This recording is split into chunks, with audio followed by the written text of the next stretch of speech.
Hello, everybody. This is Mallory Flowers on behalf of Jennifer Shaws and Associates, and we are coming to you live from Washington, D.C., and welcome to our Webinar Wednesday series. Our webinars are held every Wednesday in 2018 at 12 p.m. and 12:30 p.m. Eastern Time, and our speakers range from accountants to attorneys and other industry professionals. The full schedule for the rest of the year is on our website underneath the webinar tab. In the interest of time, we do not take questions. Our speaker's contact info is posted on the last slide, so if you have any questions, please contact the speaker directly. The recordings are on our website underneath the archived webinar tab, as well as on our YouTube channel. All right, and this is just a quick blurb about us. Jennifer Shaws and Associates is based in downtown Washington, D.C., and we help both product and service companies with federal contracting. Our clients are domestic and foreign defense contractors and civilian, and our services range from market analysis reports to contract vehicles, including the GSA schedule. We can also help you with proposal writing and post-award contract administration. More information about our services and upcoming events can be found on our website. This is a list of our upcoming events, and like I said, you can find more information about these on our website. All right, so we're going to go ahead and dig into today's presentation, which is Category Management, What You Need to Know, and John Williams is going to be our speaker today. You can learn more about his background on this slide. Thank you, John, for joining us today, and I'm going to go ahead and hand the floor over to you. Great. Thanks, Mallory. Good afternoon, everybody. Hope you're staying dry and safe with this weather event that we're having here on the East Coast. Today's topic, as Mallory mentioned, is category management, what you need to know. And this is something that our law firm, I'm a partner with Polero Mazza, which is a law firm in Washington, D.C., representing government contractors. And we've been following category management for several years now. And it's something that I think you've probably at least heard of a little bit, maybe haven't really experienced it yourselves on a day-to-day impact, but it's something that you need to understand because the train has left the station on this initiative, and it does have the potential to really significantly change the way the government buys, especially in certain industries or what they call categories.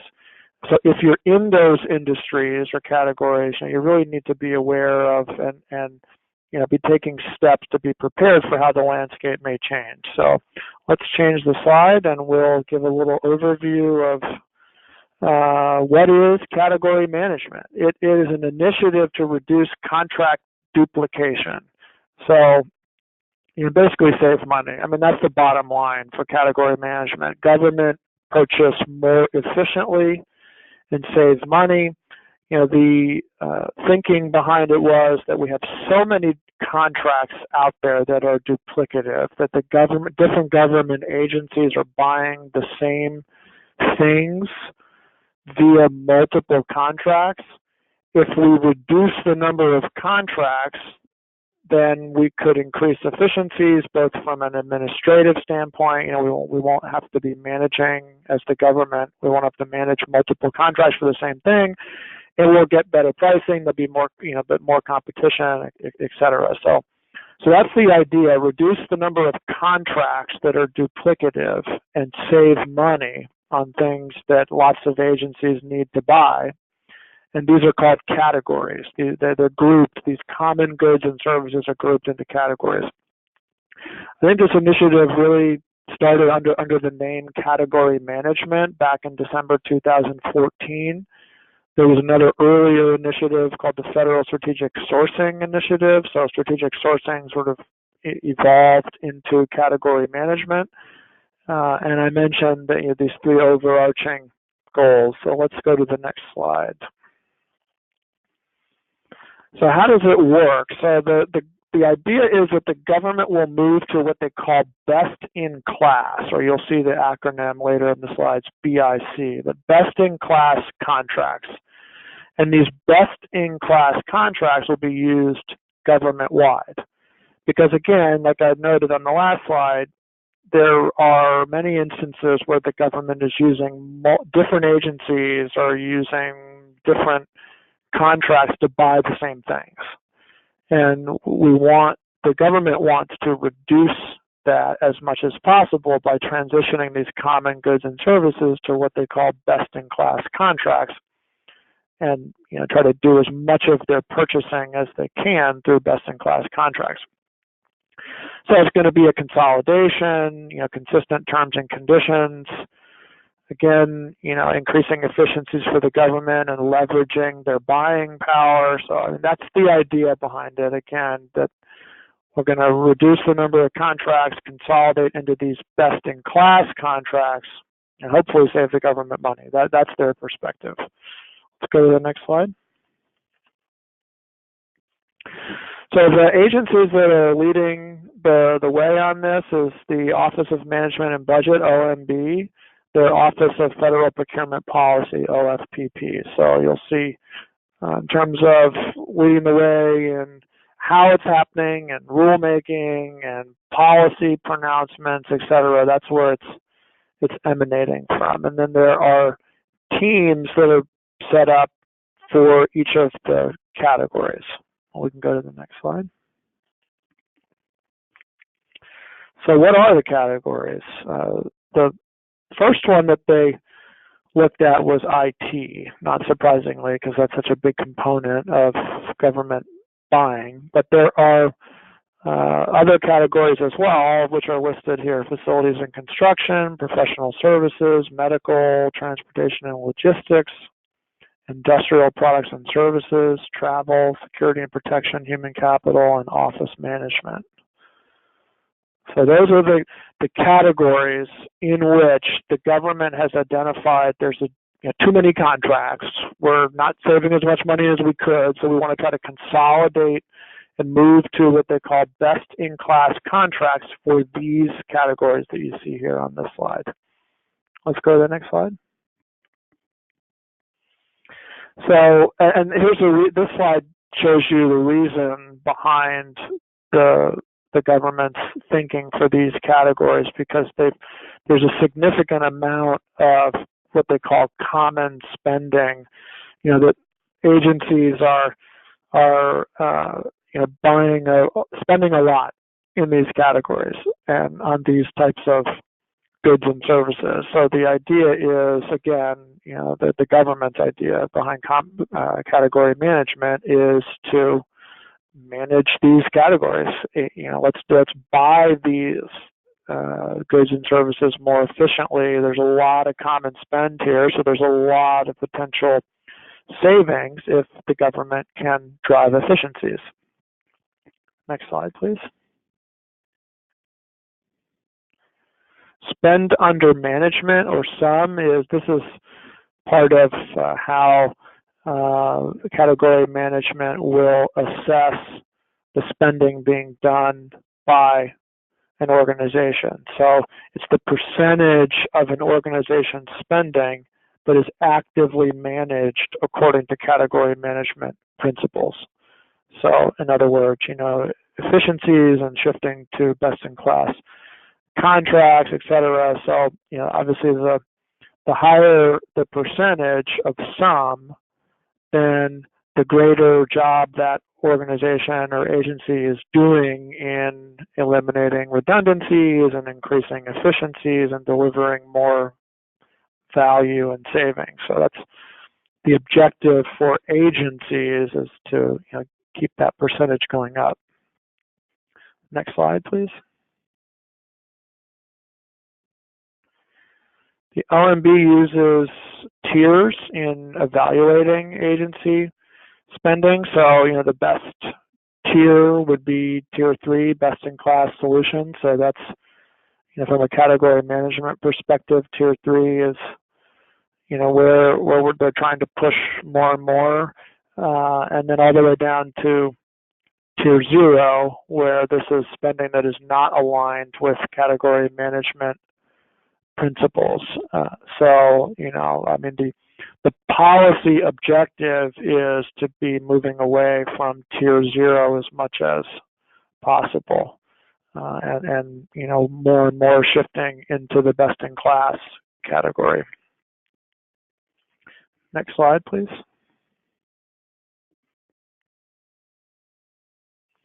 So if you were curious, what are the best-in-class contracts for any of those categories that were on the earlier slide, and in your particular industry, I've given you the link here where you can go and look up the best-in-class contracts.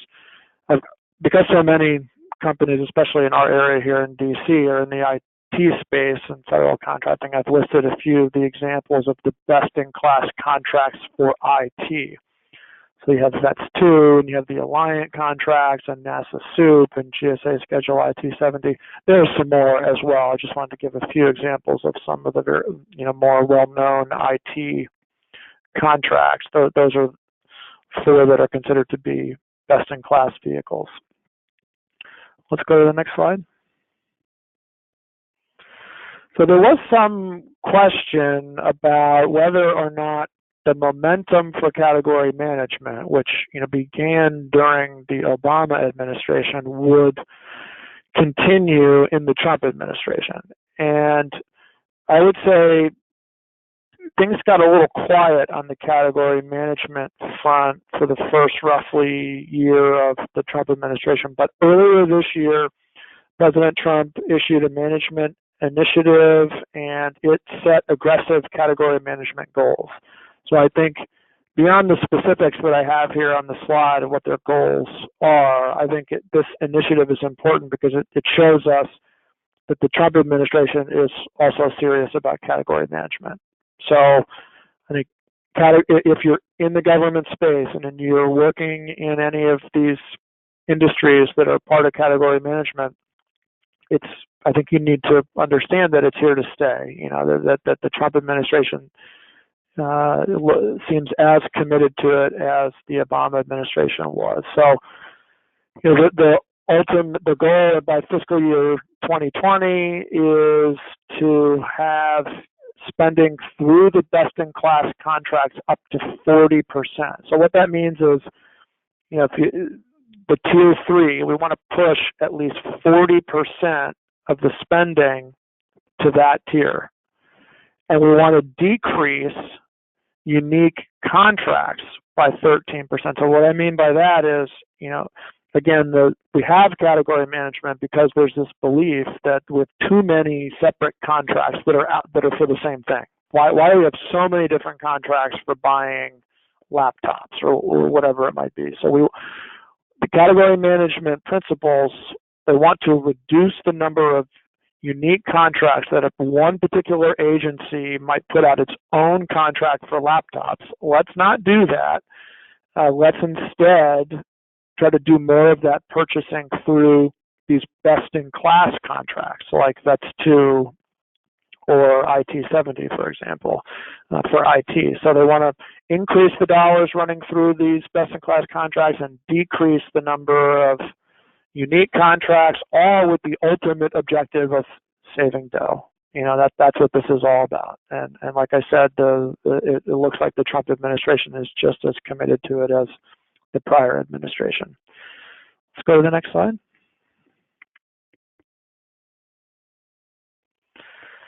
And I guess because of these commitments and that this is saving money is critical for the government, the spending on best-in-class contracts is trending up. Bloomberg Government did some analysis of this recently, and looks like there's a good amount of an increase in spending through best-in-class contracts in fiscal year 17. And look at that jump between fiscal year 13 and fiscal year 17. 57% higher fiscal year 17 than it was in fiscal year 13. So they are making strides towards these objectives of pushing more and more spending through best-in-class contracts. There are some positive aspects to that. Small business spending through best-in-class contracts is up 54% over in that 5-year span. More than 36% of the spending on best-in-class contracts is going to small businesses.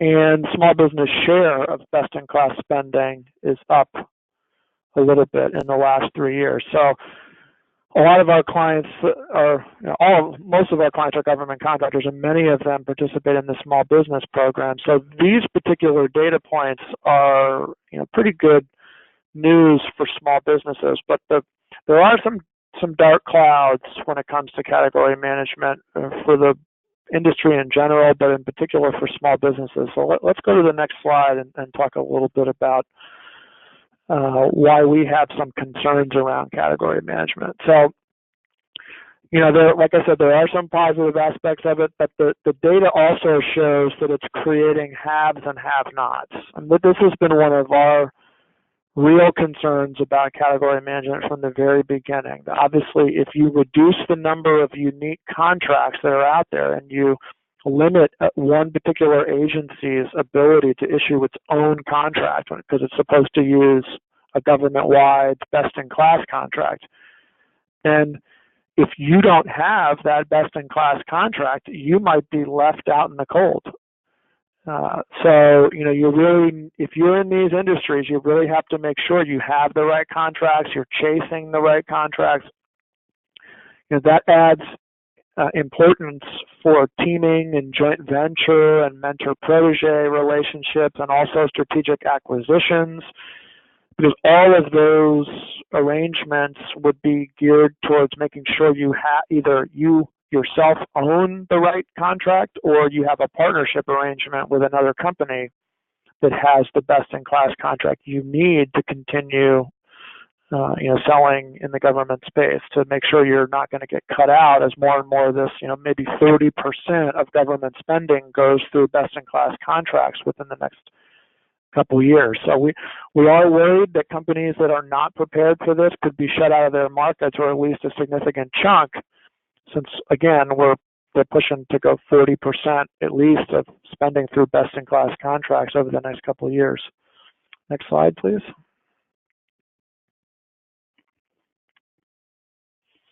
And in particular for small businesses, there are concerns because although the data on the couple slides ago showed that there's been increases in small business spending through best-in-class contracts, it's a relatively small number of companies that are getting most of the dollars. So, just a general statistic here from SBA, that the number of small businesses that are winning prime contracts has decreased by 25% since 2010. So that's not a category management specific problem. That's just sort of the general landscape, that you have fewer companies winning a greater share of the work. And category management is going to exacerbate that, because you're going to have fewer companies winning these best-in-class contracts. And so we've been advocating on the policy side that category management needs to focus not just on the percentage of spending that through best-in-class contracts that's going to small businesses, but the number of small businesses that are being awarded best-in-class contracts and that are receiving best-in-class spending.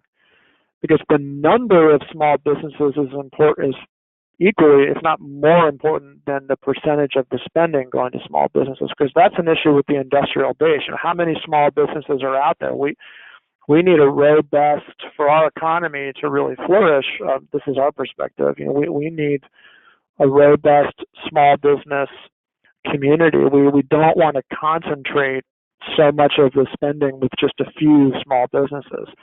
That's not going to make for a healthy economy or innovation and efficiency for the government either, frankly. So, you see these are some of the dark clouds in the data from Bloomberg, that a small business share of BIC spending is below where it was in fiscal year 13, and only 138 out of over 3,000 companies are winning 80% of the best-in-class spending. So that's a really small number of firms that are getting the lion's share of the money that goes through best-in-class contracts.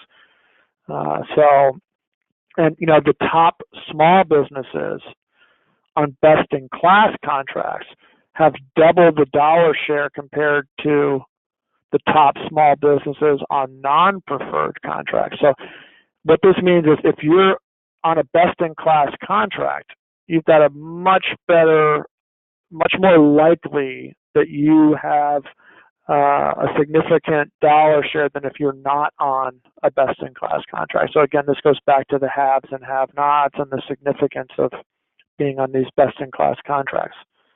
Let's go to the next slide. So what should be done about this? What other than, so now you're aware, maybe you're a little bit nervous, or maybe you realize, well, this doesn't really apply to me because of what industry I'm in, but SBA made what I thought were very good recommendations. Rob Wong at SBA made these recommendations to OFPP not too long ago. And I think if any of you are in the small business community, these are important recommendations because we need to, for example, number 5, that's really important, making sure that, that there are on-ramps and swim lanes for the different small business programs, that you don't, if you miss your chance to get on a best-in-class contract, you don't have to wait 5 or 10 years, because then that could effectively put you out of business depending on your industry and how this initiative continues to evolve. So, we want to protect the industrial base, as I noted, and we want to maximize the number of small businesses that get on these programs.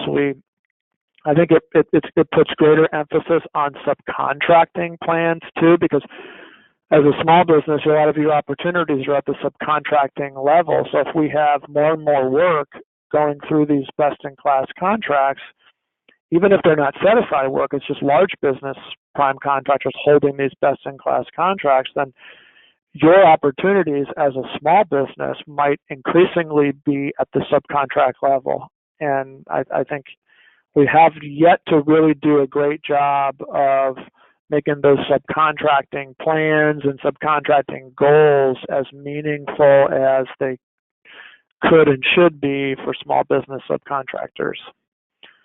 Let's go to the next slide. So, there are, I think the folks that are driving the train on category management are recognizing of these issues for small businesses, and I think there is an emphasis being placed on this, maybe not quite as much as small businesses would like, and that's why we still need to keep pushing on this, but there is some emphasis being placed on it, which is good, and we need to continue that focus. Next slide, please. So in summing it up then, key takeaways, like I said before, it's here to stay. Category management is, as far as we can tell, not going away in the Trump administration. They're putting a lot of emphasis on it. So I think you need to be understanding of that, and that they're going to continue pushing spending through these best-in-class contracts. So if you're in those industries, you're going to continue to see more work going through best-in-class contracts. And that might be great for, you may be already very well positioned for that because maybe you hold those best-in-class contracts already, but if you're not, then it's critical to identify what are those best-in-class contracts for your industry and how do you get them? Either get it for yourself or through a partnering arrangement, a joint venture, a mentor-protege relationship, an acquisition, or all of the above, ways to make sure that you have the contracting tools you need to sell to the government in this category management environment. And that concludes my presentation. I hope that was informative for you all in category management. I'm happy to take questions to my email here on the screen, or feel free to call me. And appreciate your time. Yeah, thank you, John. And that was a lot of great information. And thank you, everybody who joined us today. And like you said, if you have any questions, please contact him directly with the information you see on your screen. Next week at noon, we are covering GSA, CTAs, what you need to know, and also P cards at 12:30. Thanks again.